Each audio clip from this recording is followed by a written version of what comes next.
తప్పినోళ్ళు కదా, వారికి పుట్టిన పిల్లలు కూడా దారి తప్పారట. ఈ ఒక్కడు క్రమంగా బ్రతికాడు కదా, అతనికి 3 పిల్లలు, 2 డాక్టర్లు అయ్యారట, 1 ఇంజనీర్ అయ్యారట.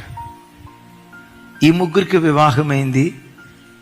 ఈ 5గురికి పెట్టిన పిల్లలకు వివాహమైంది. 3వ జనరేషన్ స్టార్ట్ అయింది.